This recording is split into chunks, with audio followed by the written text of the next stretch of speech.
Um jovem que foi sequestrado quando tinha 7 anos de idade e depois disso, durante 8 anos, ele foi abusado sexualmente até conseguir fugir, recebendo assim, vamos dizer assim, a menção de herói da nação, isso por ajudar a salvar outra criança. Hoje eu vim falar pra vocês o caso de Steven Steinor. Olá pessoas, sejam muito mais bem-vindos a esse canal. Esse canal fala sobre casos criminais todo sábado a partir das 10 horas da manhã. Então se você não é inscrito, caiu aqui nesse canal de paraquedas, não sei o que você está fazendo que ainda não se inscreveu nesse canal. Inscreve no canal aqui embaixo, deixe seu like. E se você já é inscrito nesse canal, seja muito mais bem-vindo a mais um vídeo. Deixe seu like, comente para caso você queira que eu traga algum caso criminal, que também eu vou anotar e vou tentar trazer o mais rápido possível. Aqui vocês podem notar que eu estou num cenário um tanto quanto diferente. Eu me mudei de casa, então por enquanto eu vou deixar esse cenário assim até eu me enjoar dele e tentar mudar o cenário de lugar. Mas como eu ainda não tenho ideia de onde eu vou ficar nesse cenário, eu vou deixar assim mesmo, vou deixar como tá. Mas hoje eu vim falar pra vocês um dos casos assim mais heróicos, mas que teve um final não tão bom assim, que é o caso de Steven Steinor, que foi sequestrado quando tinha 7 anos de idade apenas, passando a ser abusado sexualmente durante 8 anos da sua vida. Exatamente, praticamente durante toda a sua adolescência, finalzinho da sua infância. Ele foi mantido em cativeiro até que, quando ele tinha 14 anos de idade, entrou um outro garotinho nessa cena do crime, que foi o Timothy White, que tinha apenas 5 anos de idade, e meio que motivado, vamos dizer assim, a escapar, muito por causa que ele se viu no garotinho Timothy, ele decidiu sair dali junto com esse garoto, recebendo assim a honraria de ser chamado de herói da nação.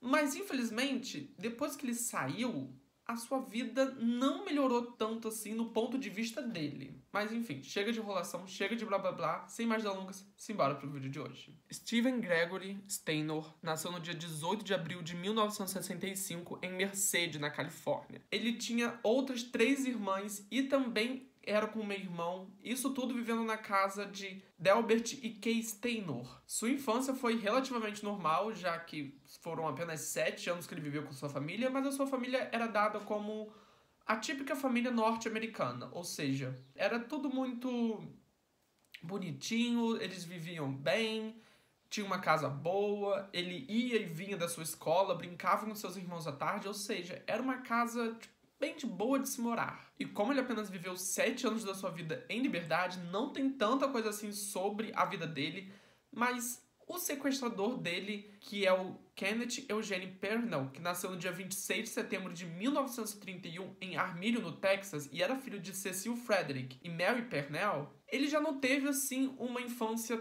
tão boa, vamos dizer assim, já que ele foi criado praticamente durante toda a sua vida sem o seu pai, já que ele foi abandonado por ele quando o Kenneth tinha apenas 6 anos de idade. Mais tarde, Kenneth ele veio a se mudar junto com a sua mãe e junto com 2 meia-irmãs e um outro meio-irmão para uma cidade chamada Bakersfield, na Califórnia, onde sua mãe começou a operar, vamos dizer assim, como uma gerente de alojamento, gerente de pensão. Ou seja, ela tinha algumas pensões onde ela gerenciava. Mas assim, logo assim que ele se mudou para Bakersfield, a sua vida não melhorou tanto assim, já que ele foi posto em custódia juvenil, já que ele foi pego roubando. E em março de 1951, Kenneth foi sentenciado a 4 anos de prisão após ele molestar um garoto onde ele se passava por policial. Ou seja, começando desde cedo, a gente já vê que ele já não era uma boa pessoa. O Kenneth, ele conseguiu atrair a criança usando um distintivo da polícia que ele tinha comprado de uma loja de penhores, ou seja, era aquele distintivo antigo que alguém tinha achado e colocado para vender. Ele chegou a escapar da penitenciária Norwalk, mas ele foi capturado, ou seja, isso meio que quase que resume a vida dele como um preso, já que ele foi preso outras vezes, mas ele conseguiu fugir e também foi capturado.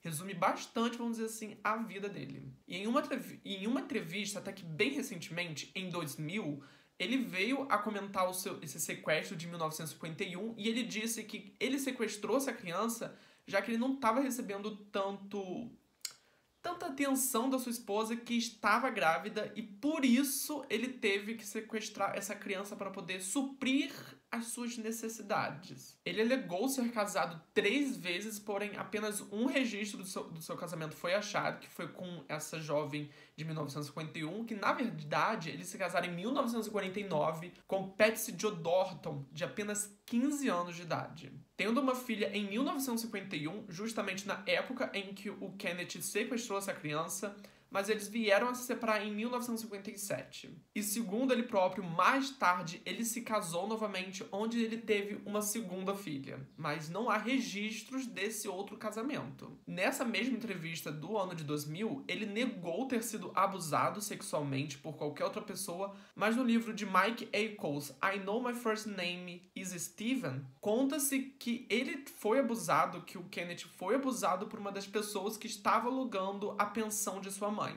Ele mesmo disse que isso não tem nada a ver, mas nesse livro aí o Mike Ackles conseguiu achar alguma coisa envolvendo. Não sabemos. E agora que vem a parte do sequestro de Steven Steinor. Na tarde do dia 4 de dezembro de 1972, Steven Steinor foi abordado por um homem chamado Ervin Edward Murphy, que veio a conhecer Kenneth enquanto o próprio Kenneth trabalhava em um resort de férias.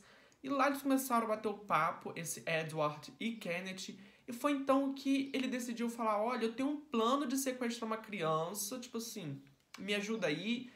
Eu preciso dessa criança para poder criar essa criança moldada em um lar cristão, nas regras de um lar cristão, porque ele achava que ele era um salvador. Essa foi a história dada a Edward Murphy. Várias pessoas conhecidas de Edward Murphy diziam que ele era uma pessoa muito inteligente, embora muito ingênua também. Ou seja, para meio que manipular uma história aí, era muito fácil dele cair também. Edward disse mais tarde não saber de nada sobre o histórico de abuso que o Kenneth já vinha sofrendo, tipo assim, não no sentido dele ser abusado, mas sim no sentido dele ter abusado dessa criança de 1951. E uma outra criança também que eu deixei de falar é que ele recebeu uma outra acusação mais tarde após abusar de 2 crianças de 9 anos. Ou seja, o Edward não sabia desse histórico de abusos vindos de Kenneth. E agindo sob instruções do próprio Kenneth, Edward estava por lá de fora de uma van branca, distribuindo panfletos para crianças sobre religião. E foi então que, dobrando uma esquina, o Kenneth viu o Steven passando, o Edward deu um folheto, começou a conversar com ele, falando se ele estava interessado em doar para a caridade, doar para a igreja, se a sua mãe teria algum interesse em doar algum objeto, algum ursinho de pelúcia, sabe, alguma coisa assim que seria bom para as outras crianças. O Steven falou que sim, a sua mãe iria super ajudar isso, e foi então que uma van branca apareceu e o Edward disse, olha, entra aí que nós vamos te levar para a sua casa e nisso nós vamos perguntar à sua mãe se ela tem uma coisa para doar. O Steven, que era muito inocente, ele tinha 7 anos na época, vale lembrar, entrou nessa van e foi a última vez que o Steven estava livre, vamos dizer assim, durante 8 anos, exatamente. Foi então que Kenneth levou o Steven para uma cabana nas proximidades de Castell Valley, uma cidade que ficava a quase 300 quilômetros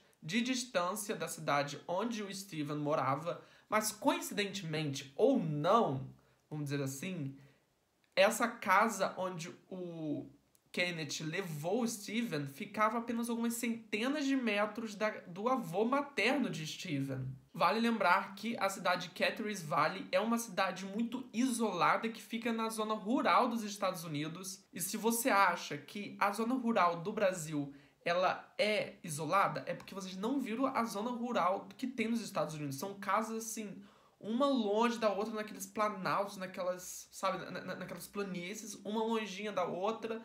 Não tem comunicação, não é aquele questão do tipo... Bom, pelo menos aqui onde eu moro é assim, eu moro numa zona rural.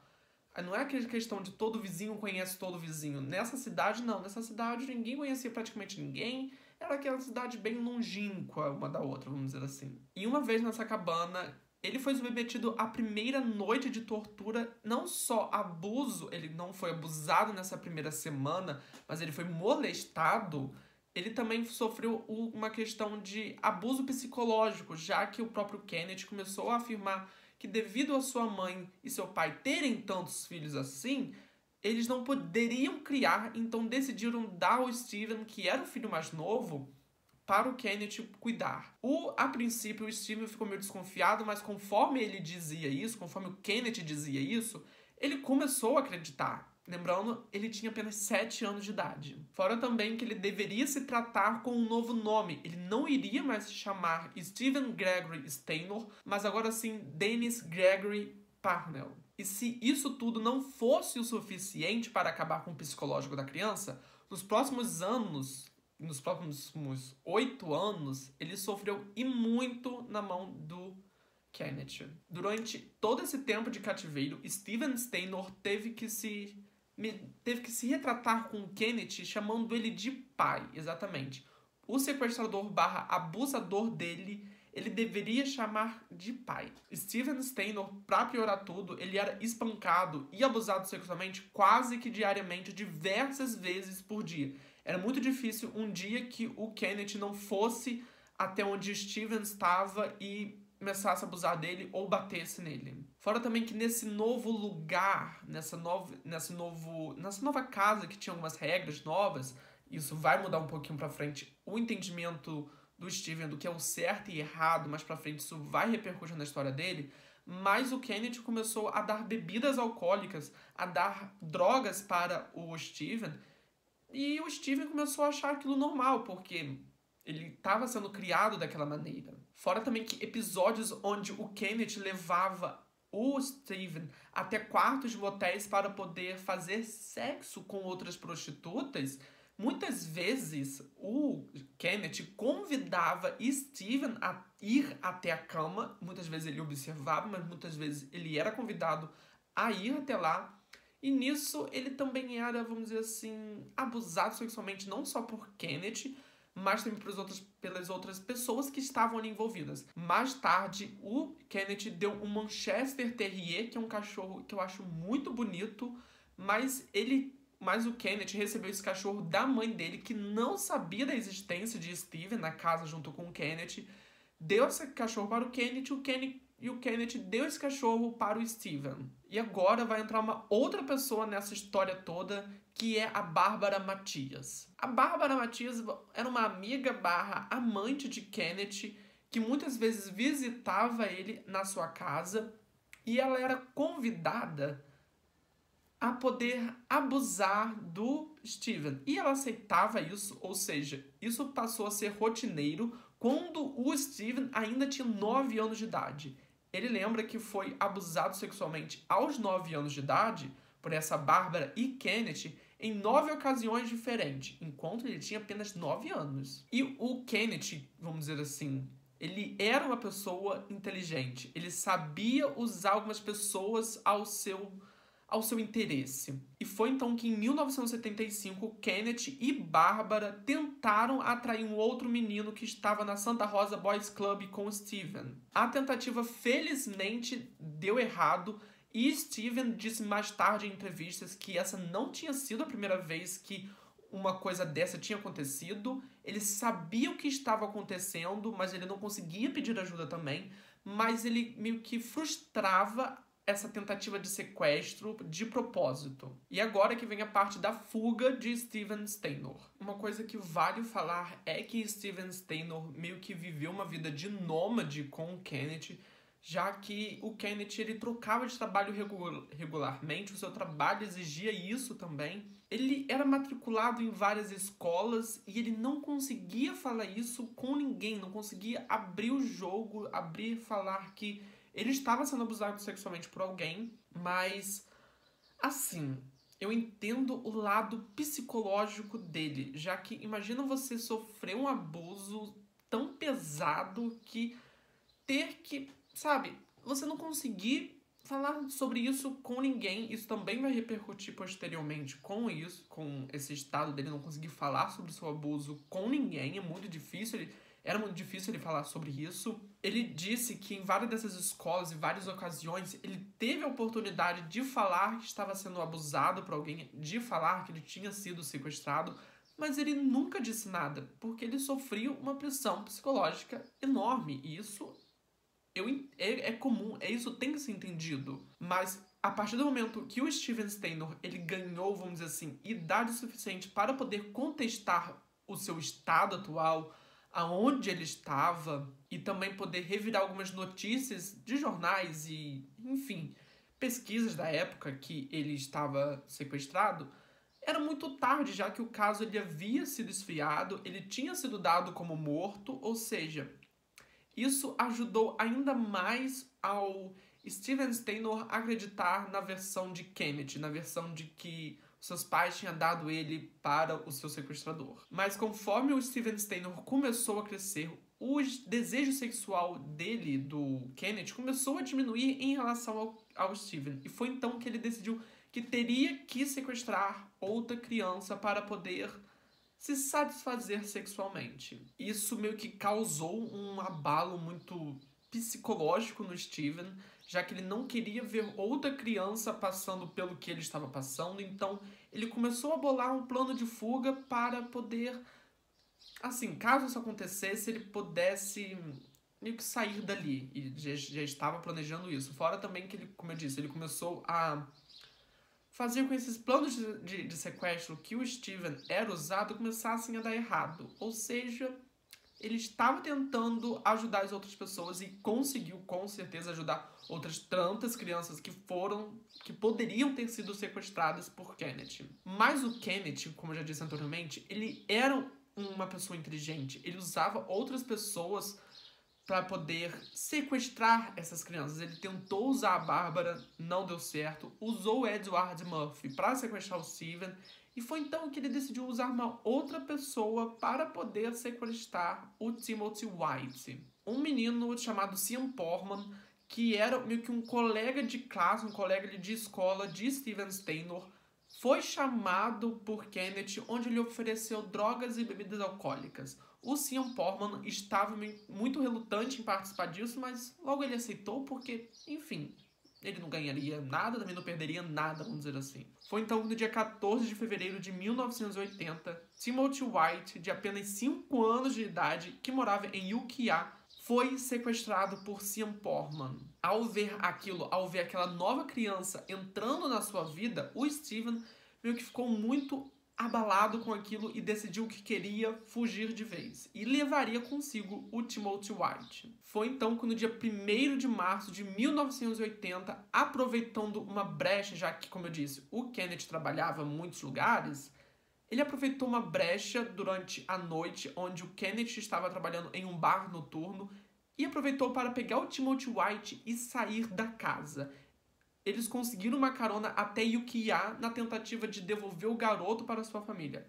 Não conseguindo achar a casa da família do Timothy White, eles foram até uma delegacia. Foi então que no dia 2 de março de 1980, Kennedy foi preso por suspeita de sequestrar os 2 meninos. E quando a polícia começou a verificar todo o histórico de Kennedy, descobriram o abuso de 1951 e também o abuso de outras 2 pessoas que aconteceram posteriormente. Logo depois que o Steven foi meio que devolvido ao mundo, várias pessoas dos Estados Unidos começaram a chamar o Steven de herói por ter ajudado uma outra criança a sair daquilo. Mas assim, tudo parecia estar bom, já que o Kennedy foi condenado a 7 anos de prisão por sequestro e abuso, mas as coisas não se saíram tão bem assim para o Steven Steinor. Por mais incrível que pareça, a situação de Steven Steinor estava ainda pior na sua casa, já que conforme ele tinha sido criado praticamente toda a sua adolescência junto com Kennedy, a percepção do que era certo ou errado era muito distorcida na sua cabeça. Quando ele queria começar a beber álcool ou a fumar drogas, os seus pais não deixavam e ele não sabia, tipo assim, do porquê eles não queriam deixar que ele fizesse algo nesse nível. Mas assim, imagina só, hoje a gente sabe o que é errado, o que é certo ou errado, por causa da criação dos nossos pais. quando o Steven Steinor foi sequestrado, ele tinha apenas 7 anos de idade, ou seja, durante toda a sua formação de caráter, de pensamento do pensamento crítico, ele não sabia, tipo assim, que beber bebidas alcoólicas naquela idade, ou também qualquer outra idade, é muito ruim, é muito prejudicial à saúde, e muito menos ele saberia que, né, oferecer drogas a uma criança é errado e é contra a lei. Fora também que o Steven começou a ganhar grande notoriedade com publicidade, várias pessoas queriam entrevistar ele, mas ele não gostava de falar sobre o seu abuso sofrido, tanto que isso começou a virar uma barreira muito grande dentro da sua casa, onde ele não gostava de falar sobre isso com a sua família, e também ele foi desencorajado, segundo uma das irmãs de Steven, ele foi desencorajado pelo seu próprio pai a não seguir com o tratamento psicológico. Isso porque ele acreditava que homem era aquele tipo assim, homem não chora, sabe? Você tem que se virar agora, meu querido. E o que é muito bizarro, já que quando Steven foi sequestrado, o próprio pai começou a ficar muito preocupado, queria que seu filho voltasse para casa e parecia que quando ele voltou, ele, sabe, não queria dar tanto amor assim a Steven Steinor. Fora também que durante a sua escola, durante todo aquele novo ano de escola, numa nova escola, ele sofria muito bullying por pessoas mais velhas, mais novas, todos eles taxavam ele, sabe, de vários apelidos ruins. Fora também que ele era praticamente visto como um animal no zoológico. Tipo assim, todo mundo queria ver ele, via ele de uma forma estranha. Imagina o que esse garoto deve ter sofrido. O que mais é pior, apesar disso tudo, é que ele recebeu uma certa atenção a mais da família, já que, né, 8 anos foram roubados dele, junto com a família. Isso ocasionou em uma outra pessoa se tornando o assassino naquela família, que foi o irmão mais velho, Cary Steinor, se eu não me engano, acho que esse é o nome. Mas é um caso que eu pretendo trazer mais pra frente, porque imagina só, você ser motivado a matar uma pessoa, matar 4 mulheres, por causa que seu irmão foi sequestrado e ganhou mais, assim, mais atenção das pessoas do que você. É um caso bizarro também, que eu pretendo trazer mais pra frente. Mas durante todos esses anos, o Steven Steinor, ele viveu nesse lar meio que... ele estava se sentindo um peixe fora d'água. Em certo momento, ele disse que chegou a se questionar se seria melhor se ele tivesse, sabe, ainda sequestrado, se ele tivesse ainda desaparecido, porque isso não estava ajudando ele. Esse sentimento de não pertencer a um lar não estava, assim, estava muito forte dentro dele. Mas o que mais choca nisso tudo é que o próprio pai de Steven Steinor, devido a toda essa barreira familiar criada, e decidiu expulsar o próprio filho de casa. Apesar disso, o Steven não deu o braço a torcer, ele começou a estudar para se tornar um deputado a xerife do condado, para poder ajudar novas pessoas. Mas, infelizmente, no dia 16 de setembro de 1989, Steven teve a sua vida interrompida ao sofrer um acidente de moto enquanto voltava para casa. Ele já tinha conhecido uma nova garota, ele já tinha 2 filhos, ou seja, a vida dele estava começando a dar bom, sabe? Ele estava começando a se sentir bem na vida. Mas, infelizmente, ele sofreu esse acidente, teve graves ferimentos na cabeça e ele veio a morrer na hora. O motorista do carro que foi sentenciado à prisão, que é o Antônio Loera, ele foi sentenciado já que ele atropelou alguém e não prestou socorro, ou seja, ele estava dirigindo perigosamente e, infelizmente, assim, ele foi preso, mas, né... Já no enterro de Steven Steinor, compareceu quase 500 pessoas e o Timothy White, que tinha 14 anos na época, carregava o caixão de Steven Steinor. Timothy White mais tarde se tornou deputado do departamento do xerife do condado de Los Angeles, mas ele veio a morrer no dia 1º de abril de 2010, muito recentemente, aos 35 anos, por embolia pulmonar. Mas então esse foi o vídeo, espero que vocês tenham gostado. Se gostaram, não esqueça de se inscrever aqui no canal e deixar o seu like. Mas assim, é um caso muito bizarro, principalmente nessa parte final, onde o irmão de Steven Steinor decidiu meio que virar um serial killer pra poder ganhar notoriedade. E assim... eu não sei nem o que falar sobre esse caso, principalmente da parte vinda da família, já que era onde ele deveria se sentir bem, não foi aonde ele se sentiu bem. Tipo assim, ele se sentiu muito mal por estar de volta a casa e... Ai, meu Deus amado, é triste demais esse caso. Mas, enfim, até semana que vem para mais um caso criminal e tchau, tchau.